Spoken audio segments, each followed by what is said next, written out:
because I will probably never have my life completely together, but I can try. Hi guys, and welcome to another video. My name is Jackie if you guys are new here, and today I am getting all ready for February.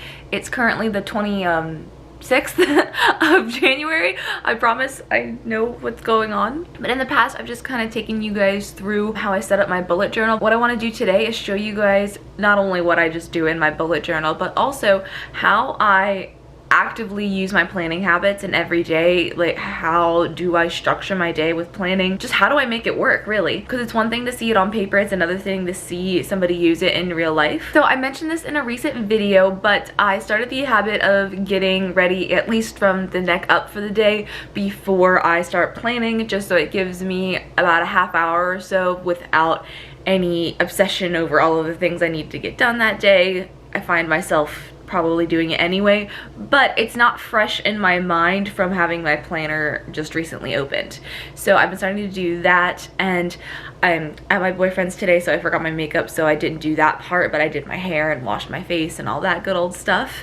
So now I'm about to take out my iPad and fill out my bullet journal for the day. I'm not going to do any fancy setup, I'm just going to plan out my day. And so what I do each morning is I fill out my bullet journal, and then I go in my Google Calendar and I map out my whole day. I only do the Google Calendar mapping out on weekdays, but I still fill out my bullet journal on weekends, or I try. So I'm going to take care of that, and I honestly don't know the structure of how I'm getting all of my planning done today because I haven't planned my day out yet. So I'll check in with you guys whenever I'm doing something planning related. Hi guys, so I'm still chilling on this couch, but I did all my planning for the day, and now the first thing I am doing for planning is actually planning out my content for February. So I'm going to pop this around and then show you how I set up my content calendar. I'm going to show you for a later month because I already have some stuff filled out for February, but it's the same process. So for each month I have a little calendar layout that looks like this, and in each of these boxes here I will put a thing that I'm uploading, whether it's a YouTube video or an Instagram post, and then I have that in my 2021 overview tab here.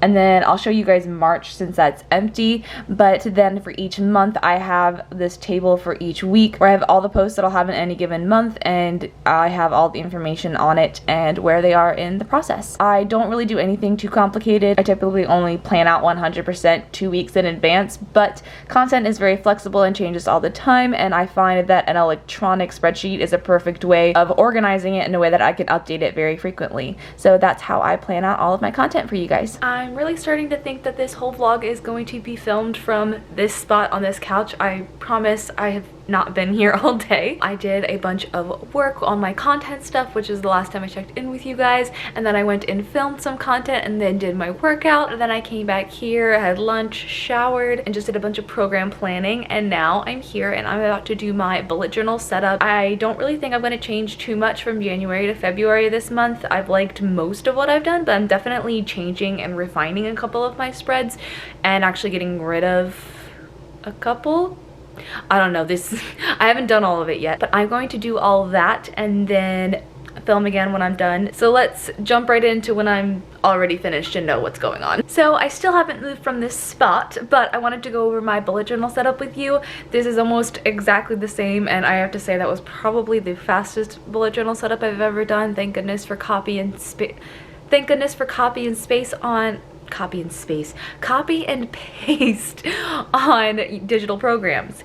But let me just hop right in and show you. So I started out with my cover page, which is almost exactly the same as January. I kind of wanted to have a similar style for this month, so I just did the kind of crooked thick lettering in a blue circle. What I've also done is I've picked 2 colors for each month. I like this process. It's kind of streamlined, making things a little bit more creative and less boring, but not anything crazy or time consuming. So I picked these nice blues and greens for this month, and for my monthly spread I changed this up quite a bit actually. So for a few months now I've had a like goals box here, and I found that that was too much with my focus spread, which comes next. It's just when you list out your goals in a million different places, you can have a hard time coming back to them. So I decided to nix that and just have a notes box. And then I also got rid of the calendar layout because I use my Google Calendar so much to schedule out my hours. I felt that I was just putting things in my planning systems twice and just wasting time. So I just did the more bullet form calendar layout, so as things come up I can just pop them in there and then really schedule out timing and everything in my Google Calendar. So then I have my February focus spread, and this is the exact same as last month. I just have 10 categories that I pick what my priority in each one. So then that leads into my priority list, which is my list of all my task items. This is very similar to a master list, but I just kind of added the priority categories that things can move around in, so I know on any given day what's most important and what's least important of all the things that I need to do. Then I have my stress spread. This is the same as it's been for months now, but in case you guys are new to my channel, the way this works is I rate my stress on a level of 1 to 5, 5 being very stressed out, 1 being not stressed out at all. And then I also write a little one line of reflection. This is different on any given day, but it's something to do with my stress levels, what I did good with, what I did bad with, a thought I had, whatever it is, I just jot it down for that day. And I like that because it really makes you go back and think about your stress, because a lot of times we are way more stressed out on a chronic level than we think, and when you have to go back and reflect on it, it can help you keep it in check. So then I have my fitness spread, and again, this is another one that's the exact same as it's been for months now, but just to explain how it works real quick, I just have my workout split. So this is where I put like legs, arms and shoulders, chest and back, abs and cardio, whatever the like muscle group I was working was. And then under method, this is something I use like whether it was a lifting session, was it a cardio session, what if it was, did I do like Stairmaster, did I do HIIT? This is just a little bit more about the style of training itself rather than the what I'm training. And then I have the intensity. I just rate all of my workouts on a scale of 1 to 10 of how intense they were.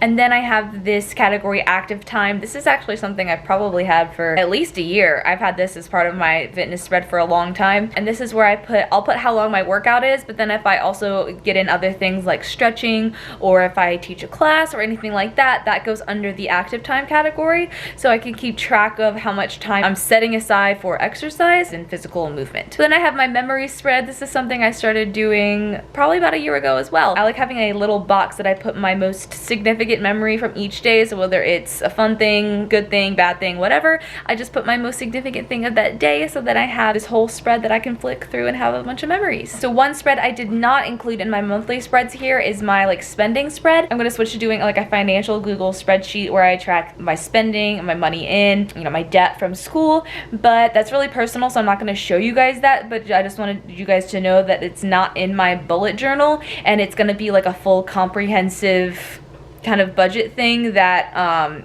that's just like more personal information that I want to share with you guys, but I just wanted to let you know it's going to be in a different place. So now we have my weekly spreads, and I kept these almost exactly the same as last month, but one thing was another kind of overlap where I was writing things down twice again, and that was the memories category on the bottom left. With my memories spread, I found that there was no reason for me to write down memories in 2 different places, especially when I already had to pick the most significant memory from each day. So I decided to exchange that out and put in a little self-care category, because I find that while in my health and fitness journey I've done a ton to prioritize myself and my body, I find that I don't take a lot of time to get quiet, even though I do take time to take care of myself. And I think taking the time to get like quiet and settle down is something that I'm not very good at, and I want to include more of. So I put that in my weekly spreads to give me some more motivation to do that. And that is my whole bullet journal setup, and I'm gonna hop and do that financial Google spreadsheet right now, and then I'll think and see if I have to do anything else for planning. I'm not sure that I do or not.